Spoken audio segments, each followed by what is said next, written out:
안녕하세요. 있어 보이는 전자제품을 소개하는 있어빌리티 채널입니다. 이전에 제가 모든 M1 맥북 시리즈를 샀었죠. 무리를 해서라도 3개를 모두 다 사본 게 사실 어떤 모델이 저한테 가장 적당한 모델인지 잘 모르겠어서 산 거였거든요. 3대의 맥을 다 써보면서 제가 적당하게 쓸 수 있는 모델 하나만 남기고 애석하게도 나머지 2대는 중고나라로 보냈습니다. 하이브 12개월도 제가 쓰려고 남겨둔 제품은 맥북 에어였어요. 맥미니도 좋고 맥북 프로도 좋았는데 제가 맥을 쓰는 용도는 영상 시청, 음악 감상 등의 엔터테인과 영상 편집을 주용도로 사용하고 있어요. 그래서 오늘은 다분히 제가 쓰는 기준으로 맥북 프로와 맥미니가 아닌 맥북 에어를 선택한 이유에 대해서 말씀드리려고 합니다. 다분히 제가 쓰는 기준이고요. 리뷰 영상 아닙니다. 브이로그 같은 거예요. 사실 제일 기대했던 제품은 맥미니였어요. 가격이 제일 싼데 성능이 제일 좋아요. 솔깃하죠? 맥미니의 가장 큰 장점은 3개 중에 가장 발열이 적으면서 조용했어요. 맥미니 안에 팬이 한 개 있는데 팬이 없는 맥북 에어보다는 팬 소음이 좀 있겠죠? 근데 잘 안 들려요. 진짜 잘 안 들려요. 팬이 있는지 모를 정도로 안 들립니다. 귀에 가까이 대야지만 팬 소음이 들리더라고요. 그리고 발열이 정말 적었어요. 3개 중에 발열이 가장 적었습니다. 맥북 계열은 좀 뜨뜻미지근이라도 한데 맥미니는 그냥 꺼져 있는 것 같았어요. 파이널 컷 기준으로 렌더링을 돌리면 가장 빠르게 렌더링과 쉐어링을 맞춰요. 데스크탑 PC답게 성능도 가장 좋았고요. 포트 구성도 가장 좋았어요. 썬더볼트 컨트롤러도 맥미니는 2개입니다. 2개 다 동시에 사용해도 대역폭의 손실이 없어요. USB-A 포트, HDMI 포트, 유선 램 포트 다 있어요. 그런데 맥미니에서 제일 불편하게 느낀 점이 2가지가 있었어요. 하나는 썬더볼트 독과의 호환성이었고 다른 하나는 스피커였어요. 저는 다른 컴퓨터들도 사용하고 있기 때문에 썬더볼트 독에 모든 관련한 액세서리들을 연결해 두고 썬더볼트 케이블만 바꿔서 사용하고 싶었거든요. M1 맥이 아직 이 썬더볼트 독과의 호환성이 완벽하지 않다 보니까 매번 쓸 때마다 액세서리 케이블을 다 옮겨서 사용을 해야 됐었고, 맥북이야 디스플레이나 키보드 다 달려있으니까 그냥 이 본체만으로도 쓸 수 있는데 맥미니는 주변 기기와의 호환성이 안 되니까는 너무 불편하더라고요. 다음은 스피커였어요. 진짜 깜짝 놀랄 정도로 별로인 스피커 품질입니다. 과장 조금 더 보태서 아이폰보다 별로였어요. 블루투스 스피커에 연결해서 쓸 수도 있고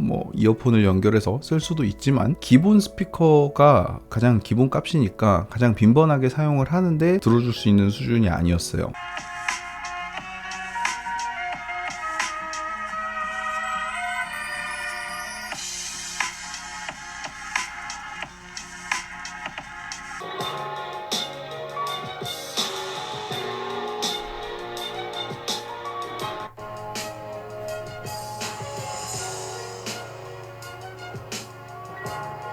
성능도 좋고 가격도 좋았는데 조금 번거롭게 쓰려고 하니까는 이상하게 맥미니가 손이 잘 안 가게 되더라고요.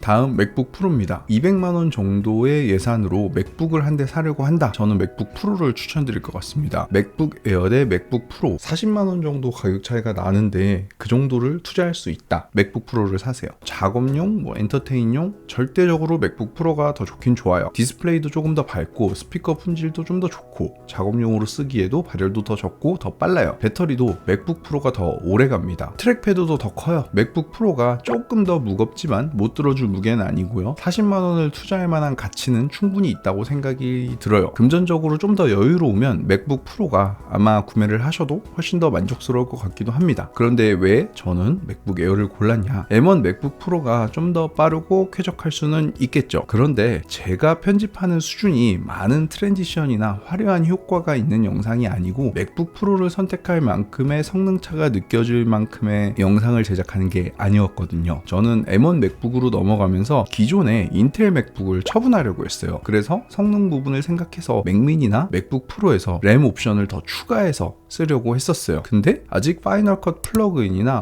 호환성 등에서 M1 맥북에서 2% 부족한 점 때문에 인텔 맥북을 처분하지 못하고 더 써야 하는 상황이 되었어요. 결국 2대를 써야 되는 상황에서 더 비싼 M1 맥북 프로를 사야 되나? 라는 생각을 하게 된 거죠. 엄밀히 따지면 M1 맥북이 엄청 필요한 건 아니에요. 근데 M1 맥북을 한번 한번 써보니까 인텔 맥북이 너무 느리고 뜨겁고 시끄럽게 느껴지는 거예요. M1 맥북을 포기하지는 못하겠더라고요. 그래서 메인을 M1 맥북 에어로 쓰고 촬영, 녹음, 편집 등에서 인텔 맥북이 필요한 부분에서만 인텔 맥북을 활용해서 쓰고 있어요. 올해 하반기 정도면 아마 M1 맥북의 고성능 라인이 나올 것이고, 그때쯤 되면 아무래도 호환성이 조금 더 개선되지 않을까요? 그때 이것들을 다 팔고 고성능 M1 맥북이 나오는 것을 보고 사지 않을까 생각이 들어요.